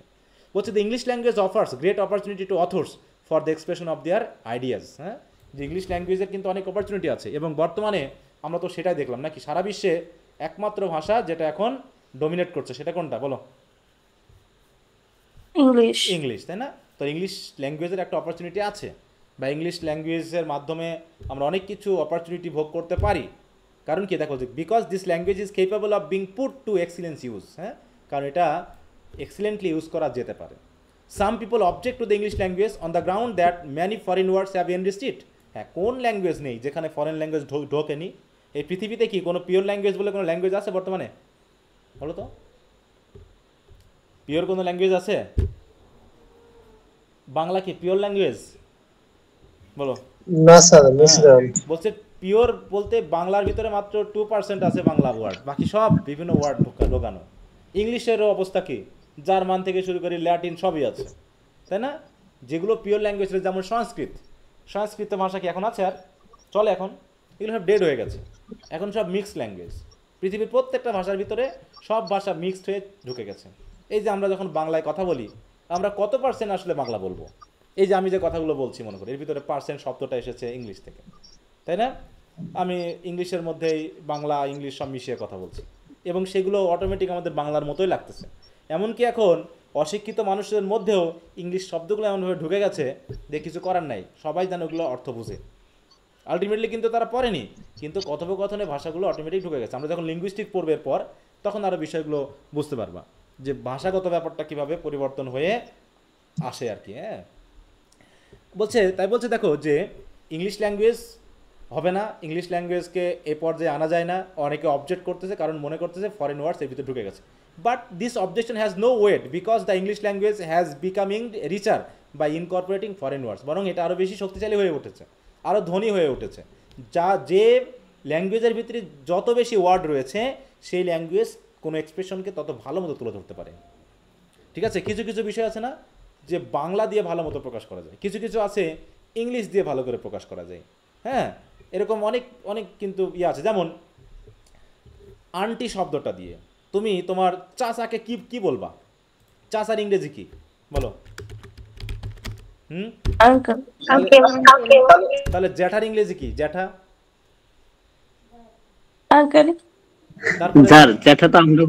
তাহলে তারপরে হচ্ছে তোমার ওই যে ফুফো বা ফুফা, তারপর হচ্ছে আমরা যেটাকে মেশো বলি। হ্যাঁ, হ্যাঁ, তাহলে এগুলো কি? এগুলো কিসের ইংলিশ? কি আঙ্কেল? সবই আঙ্কেল। তাহলে দেখো, এটা ইংলিশ দিয়ে কিন্তু প্রকাশ পাচ্ছে না, বরং বাংলা দিয়ে আমরা প্রত্যেকটাকে আলাদা করে পারফেক্টলি কিন্তু প্রকাশ করতে পারি। মাসি, পিসি, চাচি, কাকি, না এরকম জেঠি, দেখো আলাদা আলাদা করে কিন্তু শব্দ আছে যেগুলো ইংরেজিতে নাই। ওগুলো আবার শব্দ ইউজ করতে হলে মামি বলতে হচ্ছে কি, দেখো মামা বলতে হলে কি ম্যাটারনাল আঙ্কেল বলতে হচ্ছে, ঠিক আছে তো, ম্যাটারনাল আঙ্কেল। আবার পাড়াতো, আমরা যে খালাতো, চাচাতো, ফুপাতো, হ্যাঁ, এরকম যে ব্যাপারগুলো বলি, ওদের কিন্তু শব্দ বেশি নাই, কিন্তু আমাদের অনেক শব্দ রয়েছে। তাই বলতে যে যত বেশি একটা ল্যাঙ্গুয়েজে ওয়ার্ড থাকবে, আমাদের এক্সপ্রেশনগুলো তত বেশি ক্লিয়ারলি আমরা প্রকাশ করতে পারবো। অতএব ইংরেজির ভিতরে অনেক ওয়ার্ড ঢুকে গেছিল ভালো শব্দ, যেমন লুঙ্গি, শাড়ি, এগুলো কোন দেশীয় শব্দ? এটা কি ইংলিশ শব্দ? বলো, এটা ইংলিশ শব্দ নাকি আমাদের ভারতীয় উপমহাদেশের সব শব্দ? লুঙ্গি সম্ভবত বার্মিজ শব্দ না? বার্মিজ শব্দ। এই যে ভারতীয় উপমহাদেশের দিক থেকে, মানে যারা যেটা পড়তো, যারা যেটা ব্যবহার করতো সেটাই তো। যেমন রুটি, রুটি বলে কোনো ইংলিশ ওয়ার্ড আছে? রুটি বলো, রুটি কি ইংরেজি শব্দ? রুটি কি আদৌ ওরা চেনে রুটি কি জিনিস? এখন রুটির সিনোনিম হিসাবে কি আমরা কেক বলতে পারি? বলা যাবে না স্যার, বলা যাবে না কিন্তু, কারণ কেক আলাদা জিনিস, রুটি আলাদা জিনিস, ঠিক আছে তো? তো এরকমভাবে আমরা রুটি খেয়ে অভ্যস্ত, রুটি বানাতে অভ্যস্ত, রুটি এরকম একটা সিস্টেম। কেকও আমরা বানাই, তাহলে কেকও আছে, রুটিও আছে। তাহলে রুটি হচ্ছে আমাদের দেশীয় এদিকে শব্দ, কেক হচ্ছে ওদিকে শব্দ, কিন্তু আমরা তখন দুটাই ইউজ করি। দোকানে গিয়ে কেক কিনে নিয়ে আসি, আমরা রুটি কিনে নিয়ে আসি, রুটি খাই, কেক খাই, হ্যাঁ, আরও কত কিছু খাই। আবার যেমন হচ্ছে ডিম ভাজা, ডিম ভাজা যে ব্যাপারটা, ওটা কি ইউরোপিয়ান কান্ট্রিরা ডিম ভাজা বুঝে? Sir omelette. হ্যাঁ, অমলেটটা কি জিনিস? অমলেট কি ডিম Fried ভাজা egg. বলবো আমরা? অমলেটের সাথে কি ডিম ভাজা যায়? বলো। কারণ কি আমরা অনেক সময় ওই যে ইয়া করি না, ডিমকে জাস্ট ঝাল বা মরিচ দিই না, এমনিতেই জাস্ট সিদ্ধ করে, কি কি বলো ওটা বাংলা কথা? ডিম কি বলো ওটা বলো তো? ডিম পোচ। হ্যাঁ, ডিম পোস। হ্যাঁ, যে ডিম পোস, হ্যাঁ, ডিম পোস সেটা কি জিনিস? হ্যাঁ, ডিম পোস। তাহলে অনেক ধরনের সিস্টেম আছে। তারপরে হচ্ছে এই যে চাল ভাজা, মুড়ি আছে না, এরকম কত কিছু আছে যেগুলো আমাদের এদিকে চলে, যেগুলো ইউরোপ কান্ট্রি বা ইংলিশম্যানদের কাছে এগুলো ছিল না, কিন্তু এখন ঢুকে গেছে এর ভিতরে। আমরা যখন এখন কথাগুলো বলবো তখন ওই মুড়িই বলতে হবে, হ্যাঁ, সরি, চাল ভাজাই বলতে হবে। মুড়ি তো অবশ্য পাপ রাইস আছে আলাদা, বিটেন রাইস, পাপ রাইস, দেখো সব কিছু ওরা রাইস, তার সাথে সিস্টেম করে কেমন করতেছে, যেটাকে যেভাবে তৈরি করা হয় সেটাকে সেভাবে নামকরণ করা হয়েছে। কিন্তু আমাদের নাম হচ্ছে কি, আমাদের নামগুলো সুন্দর না ওদের নামগুলো সুন্দর বলো তো? যেমন মুড়ি, পাপ রাইস, তাই তো, তারপর চিড়া, ওরা বলছে কি বলো, বিটেন রাইস, হ্যাঁ, তারপরে আমরা যেটা বলতেছি ভাত, ওরা কি বলতেছে ওটা? ভাতকে কি কি বলে? Boiled rice. বয়েলড রাইস, তাই না? এই যে এইগুলো, তা আমাদের দেখো তো ওরা সব রাইস দিয়ে চালাচ্ছে, আর আমাদের আলাদা আলাদা নামই আছে। তো যাই হোক, ওটা আমরা লিঙ্গুইস্টিক্স আলোচনা করব। তাহলে এটা একটা ব্যাপার যে ওয়ার্ড যুক্ত হচ্ছে, তাতে সমস্যা কি? পিওর ওয়ার্ড বলে কিছু নাই পৃথিবীতে। আরে যত বেশি ওয়ার্ড আমরা যুক্ত করতে পারবো তত বেশি যে আরও রিচার হবে। অতএব ইংলিশ ল্যাঙ্গুয়েজের দিক থেকে অনেক বেশি শক্তিশালী, কারণ ইংলিশ ল্যাঙ্গুয়েজ সহজে এগুলোকে ইনকর্পোরেট করতে পারে। Others object to this language, এখানে একটু খেয়াল রাখো যে ইংলিশ ল্যাঙ্গুয়েজের ক্ষেত্রে অবজেক্টগুলো কী কী, তাদের আপত্তিগুলো কী কী। তাহলে প্রথম অবজেকশন হলো কি, যে এখানে অনেক ফরেন ওয়ার্ডস এসেছে। Other objects this language on the ground that it has no grammar, ইংলিশের নাকি কোনো গ্রামার নাই। ঠিক আছে, ইংলিশের নাকি কোনো গ্রামার নাই। বলছে now the want of grammar in any sir আমরা জন্মের পর থেকে গ্রামার চেয়ারে পড়তেছি নাকি? স্যার আমরা জন্মের, জি স্যার, গ্রামার পড়তে পড়তে জীবন শেষ হয়ে যাচ্ছে। হ্যাঁ হ্যাঁ, আর এখানে বলছে যে গ্রামার নাই। হ্যাঁ, বলছে দ্য ওয়ান্ট অফ গ্রামার তো ভালো, তাহলে বলছে এটা তো একটা মেরিট, এটা আবার ডিফেক্ট হয় কী করে? গ্রামার না থাকলেই ভালো। তাই বলছে the English language does not in fact need grammar because it is so easy in itself and it is so free from those burdensome differences from, দেখো, cases, gender, moods, tenses which it are application to study. আসলে কি এগুলো নাই? Tense শিখতেছি না, mood শিখতেছি না, gender শিখতেছি না, কেজ শিখতেছি না আমরা, বলো? বলছে এগুলো যদি ফ্রি থাকতো তাহলে জি ভালোই স্যার, হতো। শিখতেছি। হ্যাঁ, তাই বলছে having to study the cases, mood, gender, tenses in the language would remind the student of a tower of Babel where total confusion prevailed. এগুলো যত বেশি স্টাডি করা হবে তত বেশি কনফিউশন হবে। The English language is unequal. Grammar use করে নাই? কোনটাই? উনি কি ওনার লেখায় গ্রামার ইউজ করে নাই? না, সেটাই তো, গ্রামার বলতে আসলে কি বোঝানো হচ্ছে, এই তত্ত্বটাই তো আমি বুঝি না। যে তুমি যখন বলতেছো যে আমি ভাত খাচ্ছি, মানে আই অ্যাম ইটিং রাইস, তুমি এটাকে বলবা না যে আই অ্যাম ইটিং রাইস, নাকি তুমি আসলে কি বলে প্রকাশ করবে এটাকে? কি বলবে এটাকে? তাহলে তুমি যখন বলতেছো আই অ্যাম ইটিং রাইস, তখন তো অটোমেটিক গ্রামার চলে আসতেছে। কোন দিক থেকে টেন্স আসলো? তাহলে টেন্স যদি না থাকে তাহলে হলো, বলো তো? সেটাই তো, এটা চলে আসবে অটোমেটিক। তুমি যখন বলতেছো যে হি ইজ ম্যাড, অটোমেটিক এর ভিতর গ্রামার আছে। হি হচ্ছে তোমার প্রোনাউন রেফারেন্স, এখন ছেলে না মেয়ে সেটা বোঝাচ্ছ, জেন্ডার বোঝাচ্ছ না এখানে, হি দিয়ে কি জি জেন্ডার স্যার। আসলো? তারপরে ইজ দিয়ে টেন্স আসলো না, অটোমেটিক টেন্স আসলো, তাই না? তারপরে কেস যেখানে এসেছে, সাবজেক্টিভ কেস, অবজেক্টিভ কেস, তারপরে হচ্ছে অ্যাডজেক্টিভ ভার্ব, যেমন ম্যাড, এটা অ্যাডজেক্টিভ একটা শব্দ, তাই না? হি ইজ ম্যাড অথবা হি ইজ আ ম্যাড, তোমরা নাউন হিসেবে ইউজ করতেছো, এটা তো অটোমেটিক চলে আসতেছে। কেন যে এই কথা নিয়ে আসলে উনি বুঝলাম না, আমি বুঝি নাই। যাক, the English language in unequal in its capacity to express the thoughts and ideas of the mind sweetly and appropriately. প্রত্যেকটা ভাষারই গ্রামার আছেই, কারণ গ্রামার তো আর, গ্রামার কাদের জন্য প্রয়োজন? নেটিভ স্পিকারদের জন্য প্রয়োজন, নাকি আসলে যারা সেকেন্ড ল্যাঙ্গুয়েজ শেখে তাদের জন্য? এটা গ্রামারটা কাদের সেকেন্ড জন্য? ল্যাঙ্গুয়েজ। সেকেন্ড ল্যাঙ্গুয়েজ শিখে তাদের জন্য। যেমন আমাদের যারা অশিক্ষিত তারা কি বাংলা ভাষায় কথা বলে না? ওরা কি গ্রামারটা আমার শিখে বাংলায় কথা বলছে নাকি? বলেনি তো। আমরাও তো কখনো ব্যাকরণ শিখে আমরা প্রথমত বাংলা ভাষা শিখেছি, তারপর স্কুলে গেছি, মোটামুটি স্কুলে যখন গেছি তখন আমাদের 4-5 বছর হয়ে গেছে, অটোমেটিক আমরা সবই বলতে শিখে গেছি। আমরা তো ভাষা স্কুলে গিয়ে শিখি নাই। হ্যাঁ, আমরা ভাষাটার সৌন্দর্যকরণটাকে আমরা স্কুলে বা শিক্ষা প্রতিষ্ঠান গিয়ে শিখছি। তাছাড়া যদি আমি স্কুলে বা শিক্ষা প্রতিষ্ঠানে নাও যেতাম, তাও আমি বিন্দাস বাংলায় কথা বলতে পারতাম, হয়তো আমি পড়তে পারতাম না। বিশাল লিঙ্গুইস্টিকে আছে একটা হ্যাঁ। চ্যাপ্টার সাইকোলিঙ্গুইস্টিক, হ্যাঁ, ওই সেখানে যেগুলো আসবে পড়ছিলাম। যখন, ওটা তখন বলবো এখানে, ঠিক আছে? তা হচ্ছে English language also deserve praise in its capacity to evolve compound words which are one of the greatest beauties in the language. Compound word, যে বিষয়গুলো রাইটারেরা বা কবিরা যেগুলো ইউজ করে গেছেন। In this respect English language is nearer the Greek language and its goes far beyond the Latin language. ল্যাটিনকেও পার করে গেছে। তার মানে এখানে দুটা অবজেক্ট নিয়ে আসা হয়েছে, একটা হচ্ছে গ্রামার নাই, এটা বলা হয়েছে, আর একটা বলা হচ্ছে কি ফরেন ওয়ার্ড বেশি আছে। এই জন্য অনেকেই মনে করতেছে ইংলিশ ল্যাঙ্গুয়েজ অ্যাপ্রোপ্রিয়েট না। তো তিনি বললেন না, এটা অ্যাপ্রোপ্রিয়েট, কারণ এগুলো এইভাবে উপকার আমাদের করে থাকে। আচ্ছা, অ্যানাদার দেখো, অ্যানশিয়েন্ট ভার্সাস মডার্ন ভার্সিফিকেশন। এখন আগের যুগের ভার্সিফিকেশন কেমন ছিল আর এখনকার কেমন? বলছে দেখো, পাংচুয়েশন পরিমাণ আগে কিন্তু কম ইউজ করতো আগে, কিন্তু এখন প্রচুর পরিমাণে ইউজ আছে। বলছে as for versification there are two kinds of it, একটা হচ্ছে অ্যানশিয়েন্ট, একটা হচ্ছে মডার্ন। তাহলে ভার্সিফিকেশন কয় ধরনের?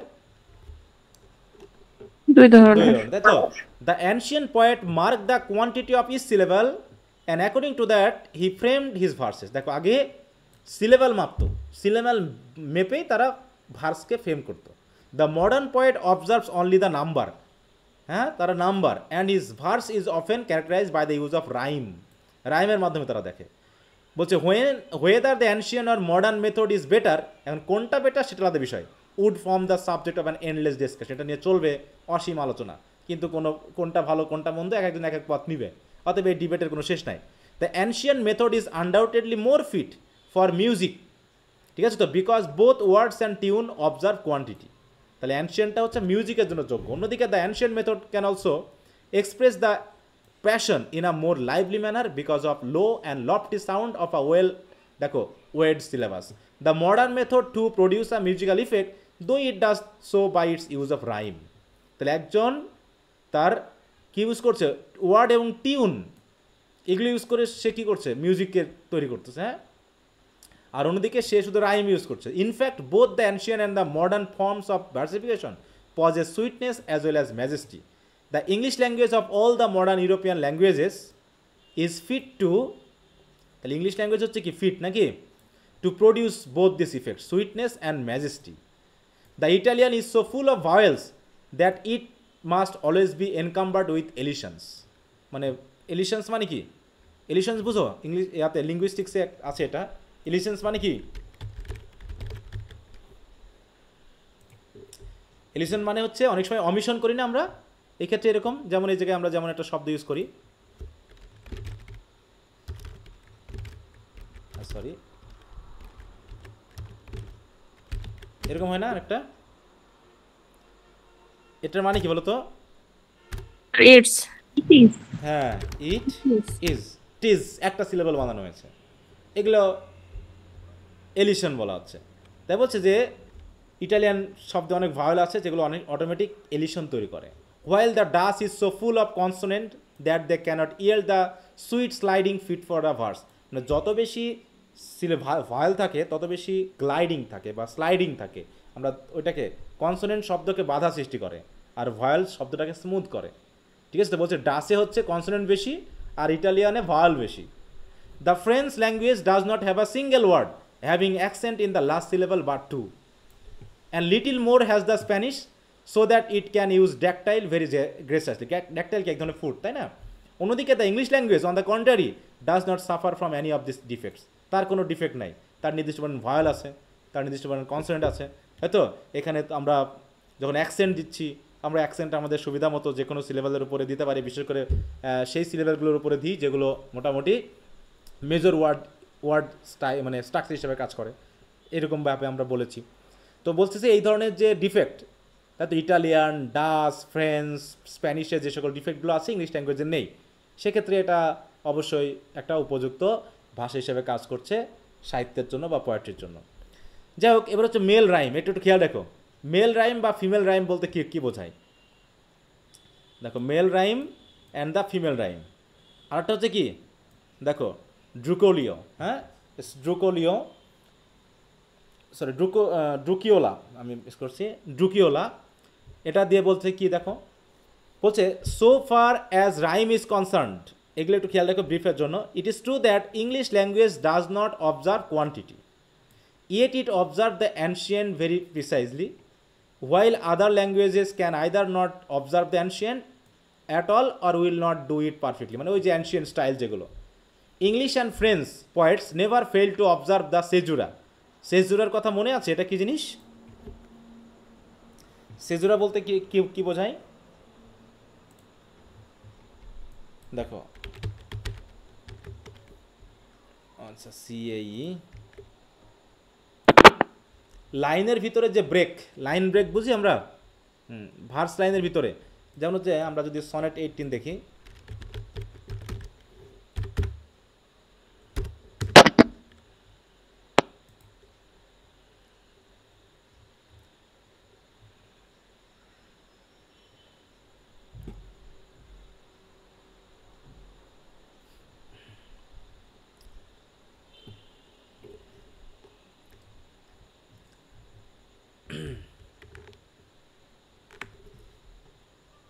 দেখো তো এই যে এখানে যেমন একটা কমা দেওয়া হয়েছে, কমা দিয়ে একটা লাইন ব্রেক করা হয়েছে না?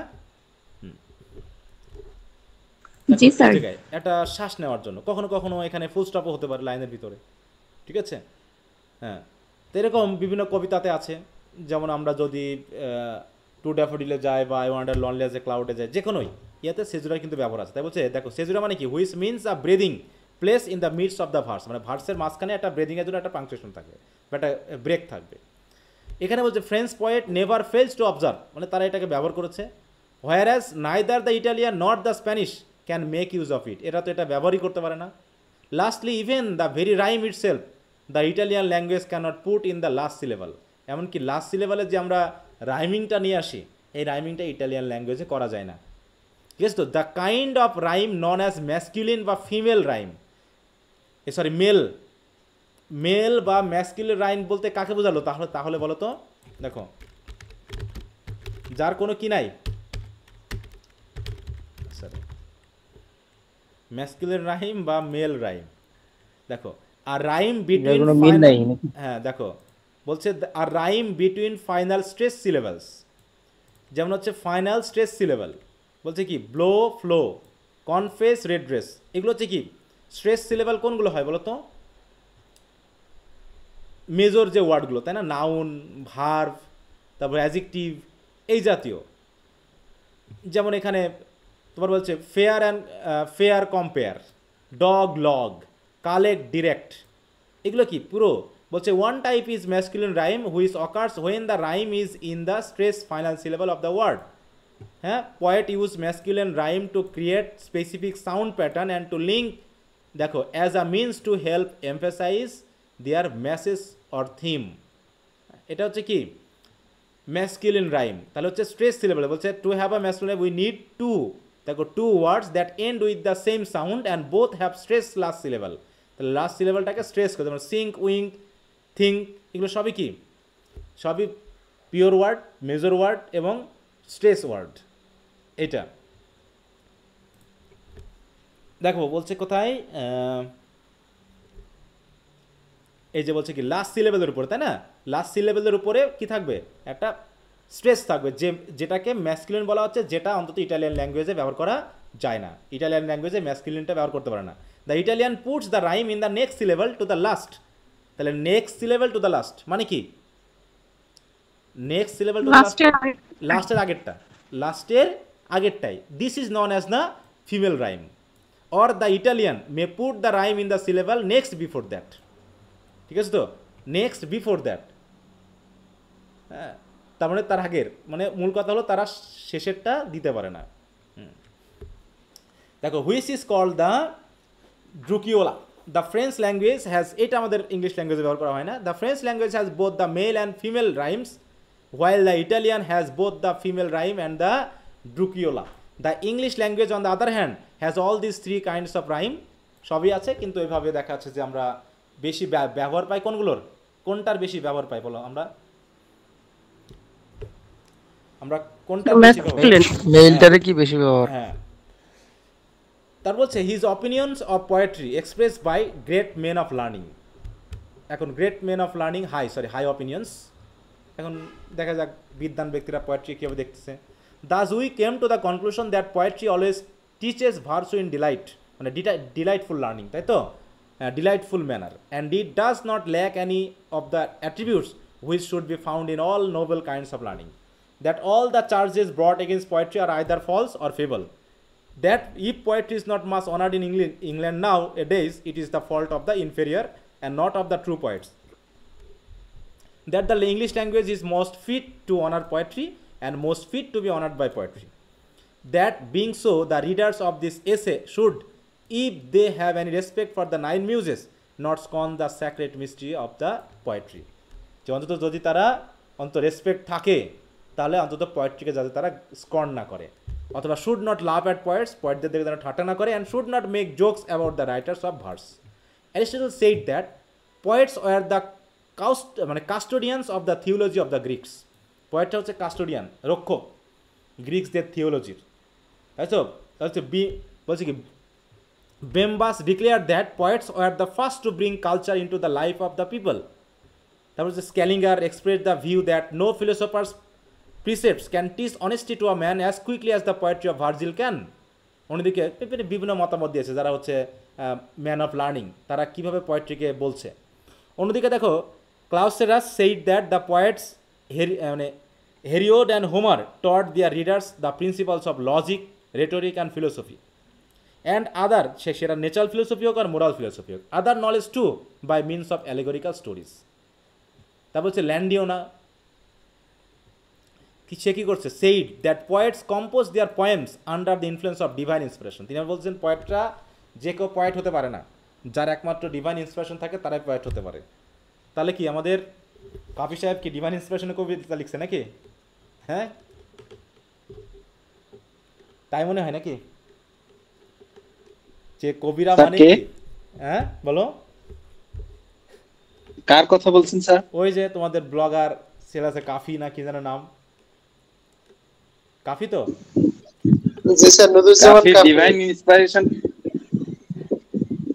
স্যার কাফি ও ডিভাইন ইন্সপিরেশন পাইছে কুকুরের থেকে। কুকুরের থেকে নাকি? সাথে একটা কুকুর থাকে সবসময় নাকি? আচ্ছা যাই হোক,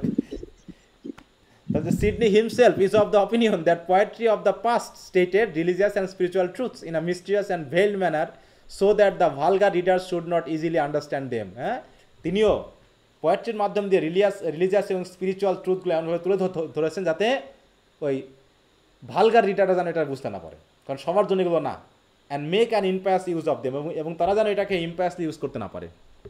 the poet themselves hold the view that they have the power to immortalize the subject of their poems, যেটা শেক্সপিয়ার নিজেও বলেছে নাকি। All readers of this essay are advise to accept this high opinions about poetry which have been expressed by men of recognize scholarships and establish reputations. কি কথা বোঝা গেল শেষ পর্যন্ত, যে সবাইকে গ্রহণ করে নেওয়া উচিত নাকি, রিডারদের উচিত। এবার হচ্ছে the respecters of poetry versus scorners of poetry. একদিকে যারা পোয়েট্রিকে রেসপেক্ট করছে আর একদিকে হচ্ছে যারা পোয়েট্রিকে ঘৃণা করছে, এদের মধ্যে তুলনা। শেষ পর্যন্ত দেখা গেল কি, যে beauty is better than brain নাকি, নাকি brain is better than beauty, কোনটা? Brain is better than beauty. আচ্ছা, বলছে if the readers do accept this opinion as true. দেখো, brain is better than beauty এটা সবাই বললেও আমরা কি সবাই মানি? বলো। না স্যার, এটা আমরা জানি, আগে 10 টা বলবে স্যার। হ্যাঁ, তারপরেও একটা সুন্দর মুখ দেখলেই সবাই হ্যাঁ ওসব ব্রেন ভুলে যায় নাকি। তারপর দেখো, আমরা সেই ছোটবেলা থেকে পড়ে আসছি যে মানুষের সুন্দর মুখ দেখে আনন্দিত হয়ে না। হ্যাঁ, বাংলা ব্যাকরণের সারাংশ পড়ছি না আমরা, সারাংশ সারমর্মে। কিন্তু কি সেগুলো কি আমরা ব্যক্তিগত জীবনে মানি? বলো। আমরা জানি সিগারেট খেলে সমস্যা হয়, সিগারেটের কোনো উপকারিতা আছে? বলো তো, সিগারেটের স্পেশাল কোনো উপকারিতা আছে? না স্যার। তারপরে তো অধিকাংশ মানুষ সিগারেট খায়, অধিকাংশই তো আমরা সিগারেট খাই নাকি। হ্যাঁ, বলছে if the readers do accept this opinion as true their names will appear in the printers shops, যারা ওই আগের ইয়াগুলো মেনে নিবে। They will become the subject of many poetical prefaces, যে যারা মেনে নিবে তারা আমাকে জানালে আমি তাদেরকে প্রিন্টার শপে অ্যাপিয়ার করে দিব। They will find themself most rich, most wise and most handsome and most everything. বাবারে, হ্যাঁ, যারা পোয়েট্রিকে অন্তত ভালোবাসবে তারা সব কিছু পাবে। If they really honour poetry they will find themselves raised to dignity which belongs to royal families. হ্যাঁ, if they honour poetry their soul will go to heaven, আরে বাবা বাবা, and dwell in the company of the soul of Beatrice the beloved of the Italian poet Dante. হ্যাঁ, তারা স্বর্গে থাকবে। Or in the company of the soul of দেখো Anchises the noble character portrait by the Latin poet Virgil. But if the reader is so deep that he cannot hear the music of poetry, which is as sweet as the music of the spheres, and if the reader has such an earthbound mind that it cannot look upwards at the sky where poetry can take him, যে poetry নাকি মানুষকে আকাশে নিয়ে যাবে না, সেখানেও তারা তাকাতে না পারে, then the reader should think of himself to be stupid fellow who can never be made, দেখো, understand or admire poetry. The writer of this essay would then think such stupid fellows to be worthy of nothing but contempt. অতএব যারা poetry পছন্দ করে না তারা একমাত্র ঘৃণার যোগ্য। Of course the author does not want that such stupid fellows should be punished by having their human ears changed into ashes ears, হ্যাঁ, অ্যাজ হ্যাপেন টু মিডাসের যেমন ঘটনা ঘটেছিল, তার কান ঘোড়ার কান হয়ে গেছিলো। কবি অবশ্য চান না যে তাদের আবার কানটা ঘোড়ার মতো হয়ে যাক, যে তারা এরকম শাস্তি পাক। The author would not like such fellers to be compelled by poets verses to hang themselves, তাদেরকে হ্যাং করা হোক, ঝোলানো হোক, ফাঁসি দেওয়া হোক, এমনটাও তিনি চান না। The author does not like such fellows to be killed by a recitation of rhymed lines of poetry like the Irish people who believe that poetry has the power to kill those whom it attacks. হ্যাঁ, আইরিশটা বিশ্বাস করতো যে poetry নাকি ক্ষমতা আছে, যে চাইলে মানুষকে খুন করে ফেলতে পারে। এমনটাও আমি চাই না, আমাদের রাইটার বলতে চাচ্ছেন। But although the author of this essay does not want such stupid fellows to be subject to punishments of this kind, he would certainly want such fellows to suffer the pangs of disappointed love, যে অন্তত তারা যেন কোনো না কোনোভাবে যেন ভোগে, অন্তত ডিসঅ্যাপয়েন্টেড লাভ যেন তারা, মানে এই যে প্যাং মানে কি বলো, কষ্ট নাকি, কষ্ট বা মানে কি বলো, ব্যথা যেন তারা ভোগ করে। Such fellows should never be able to win the love of the women with whom they fall in love, যদি তারা কবিতা ভালো না বাসে তারা নাকি যে মেয়েকে ভালোবাসে তার ভালোবাসা তারা পাবে না। Because such fellows would not be able to write love poems of this kind which can move and stir the hearts of the women, কবিতা লিখে নাকি মেয়েদের হার্ট জয় করা যায় এ কবির মতে। হ্যাঁ, when such fellow die no memory of them will remain because nobody would write epitaphs upon their graves। মানে এটা একটু আইরনিক্যালি কথাগুলো বললেন, যে যারা পোয়েট্রিকে রেসপেক্ট করবে তাদেরকে তিনি কিভাবে দেখতে চাইলেন, আর যারা ঘৃণা করবে বা করে তাদেরকে তিনি কিভাবে দেখতে চাইলেন। এইভাবে আসলে একটা ডিবেটিং হলো, ঠিক আছে তো, মোটামুটি অ্যান অ্যাপোলজি ফর পোয়েট্রি। তাহলে তিনি পোয়েট্রির পক্ষে কথা বললেন, কিন্তু কিছু কিছু ক্ষেত্রে পোয়েট্রি বা ড্রামার যে অ্যাবিউজ ঘটেছে ইংলিশ ল্যাঙ্গুয়েজে বা ইংল্যান্ডে, সেটার তিনি বিরোধিতা করলেন। এই হচ্ছে আমাদের অ্যান অ্যাপোলজি ফর পোয়েট্রি। আশা করি কিছু সেন্স তৈরি হয়েছে কি না বলো, কিছু কি বোঝা গেল?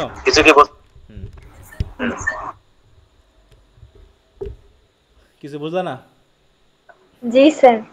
আচ্ছা, তো অবশেষে আমরা এটা শেষ করলাম। তো তোমরা একটু রিভিশন আবার দিয়ে নিও, একবার রিভিশন দিলে ভালো হবে, আর কোশ্চেন আনসার তো দিয়েই দিব। তাহলে আগামী দিন থেকে স্যার ফার্স্ট ইয়ারের ক্লাসটা কি কবে থেকে শুরু করবেন? নিউ ফার্স্ট ইয়ার আগস্টে তো শুরু করার কথা ভাবছিলাম, কিন্তু যেহেতু সিলেবাস কি পরিবর্তন হবে কি হবে না এটা নিয়ে একটা দোদুল্যমানতা চলছে, তো দেখা যাক এর ভিতরে কোনো নির্দেশনা পাই কিনা। 1 তারিখ থেকে কথা বলা আছে আর কি, আগস্টের 1 তারিখ থেকে। হ্যাঁ,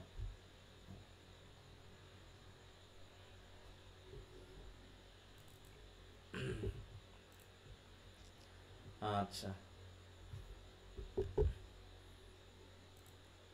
তাহলে আগামী ক্লাসে আমরা প্রথমে আপসেল এবং অ্যাসিটোফেলের যে ব্রিফ এবং শর্ট এবং ব্রড কোশ্চেন্সগুলো আছে সেগুলো অবশ্যই তোমরা একটু রিডিং দিবা, যদি কোথাও বুঝতে অসুবিধা হয় সেগুলো নিয়ে আলোচনা করে তারপর আমরা প্রিফেস টু শেক্সপিয়ার নিয়ে কথা বলবো।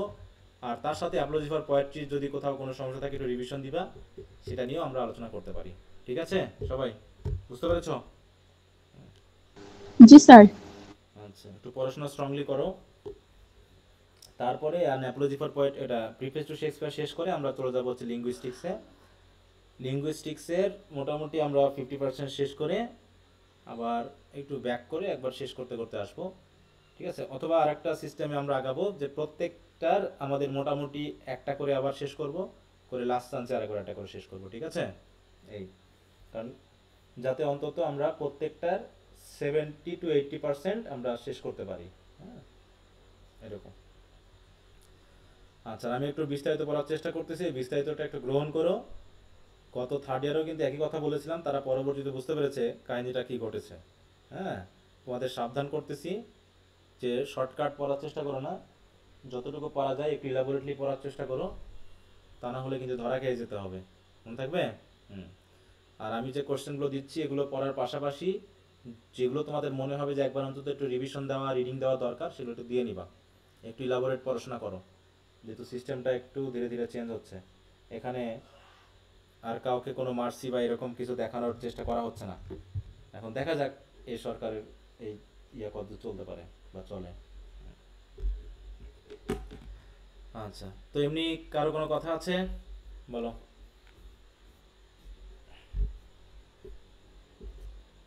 কোনো কথা আছে স্পেশাল? স্পেশাল স্যার এই ক্লাসের বাইরে একটু কথা ছিল। হ্যাঁ বলো। স্যার ফ্রি হ্যান্ড রাইটিং এর ওই বিষয়। হ্যাঁ বলো, কি বলতে যাচ্ছ শুনি। স্যার এটা কন্টিনিউ করার জন্য রিকোয়েস্ট করতেছি। রিকোয়েস্ট করতেছো, কিন্তু আমি দুই একজন বা বলবো কি এর ছাড়া আমি আর অ্যাক্টিভলি দেখতে পাচ্ছি না। তোমাদের লিখতে বললেও সেটা ওই ঠিক এক্সামের মতো করে এখানে যেমন নেই ওরকম করে এটা লিখে ছেড়ে দিচ্ছ কোনোরকম ভাবে। আমি যেগুলো বলতেছি সেই ডিক্লারেশন তোমরা মানতেছই না, নিয়মিত ক্লাসও করছো না, এ দিয়ে মনে হচ্ছে যেন এটা শুধু অকারণ হচ্ছে। হ্যাঁ, কারণ একাডেমিক পড়ার সাথে ওটার একটা পার্থক্য আছে, সেই দুটাকে একভাবে নিলে তো হবে না।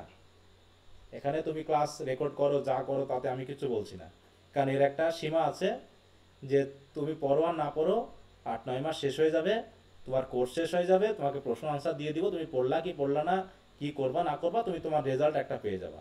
কিন্তু রাইটিং স্কিলসের কোনো রেজাল্ট আছে বলো? যদি এখান থেকে কিছু শিখে না নিতে পারো, বলো আলটিমেট কোনো রেজাল্ট আছে? না না স্যার। আমি অন্তত, তুমি তো গ্রামারগুলো তো ঠিক করো, তুমি হয়তো হাইলি কোনো কম্পিটিটিভ কিছু লিখতে পারছো না, ওটা আমার দরকারও নেই। অন্তত আমি চাইবো যে অন্তত একটা গ্রামাটিক্যালি, তাই তো, ভুল থাকতেই পারে, কিন্তু মেজর ভুল না করে তুমি যাতে কিছু লিখতে পারো, এইটা আমার একটা টার্গেট। কারণ আমি তো একটা গুড রাইটার তৈরি করে দিতে পারবো না, এটা কেউই পারবে না গুড রাইটার তৈরি করে দিতে, যতক্ষণ না তুমি নিজেকে চেষ্টা করাচ্ছ। তো এই জন্য মানে আমি দেখতেছি কি যে এতদিন ক্লাস করেনি, মাঝখানে এখন এসে তারা লেখা দিচ্ছে, তাদের ভুলগুলো তো আসবেই। এখন ওই ভুল ধরানো মানে কি, যারা এতদিন ক্লাস করলো ওদেরকে এখন বসায় রাখা, এরকম না? বলো তো, তুমি বলো। যারা মাঝখানে গ্রামারের ক্লাসগুলো করলো না, দিয়ে এখন লিখতে এসে ভুল করতেছে, এখন ওই ভুলগুলো ধরাইয়ে যদি আমি তাদেরকে এখন বোঝাতে যাই, তাহলে এতদিন যারা ক্লাস করলো ওদেরকে কি বসায় রাখতে হবে না? বলো তো। জি স্যার। এবং তারা সেগুলো এখন বুঝবেও না, কারণ তারা তো সেই ক্লাসগুলো করেনি মাঝখানের। কারণ এখন আমরা গত 1.5 মাস ধরে তো প্র্যাকটিস করতেছি, এখন এই প্র্যাকটিসের মধ্যে এখন যদি আবার আমি সেই গ্রামার রুলস পড়াতে যাই, তাহলে তো এবার বসায় রাখতে হবে সবাইকে। এবং সিম্পল বিষয়, হ্যাঁ, যে দুটা একটা কম্পাউন্ড সেন্টেন্স না কমপ্লেক্স, তার কোনো কনজাংশন নেই, এস বাই এস এর ভুল অহরহ হয়ে যাচ্ছে, সিঙ্গুলার প্লুরাল ফর্ম মনেই রাখতেছে না। আর তত্ত্বগত তারা নাউন ফ্রেজ, আমি দেখো নাউন ফ্রেজগুলো কেন পড়াইছিলাম, আমি জানি এগুলো ভুল হবেই, আর্টিকেল ঠিক মতো নাই, কোনটা নাউন কোনটা কি, কোথায় কার সাথে কানেক্ট করতে হবে, সেগুলো কিছুই তারা খেয়াল করছে না। তার মানে এতদিন তারা এগুলোকে মনোযোগ দিয়ে পড়েনি বা দেখেনি, এই জন্য তারা সেই ভুলগুলো এখন আবার করতেছে। তাহলে আলটিমেটলি কি দাঁড়ালো, তোমাদের শুধু টাকাটাই নষ্ট হলো আর সময়গুলো নষ্ট হলো।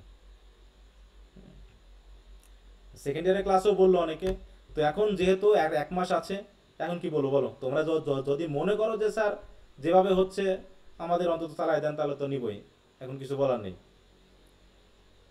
ঠিক আছে?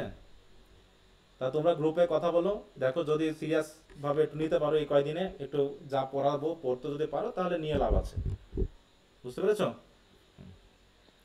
জি স্যার, আমরা সিরিয়াস আছি, সমস্যা নেই।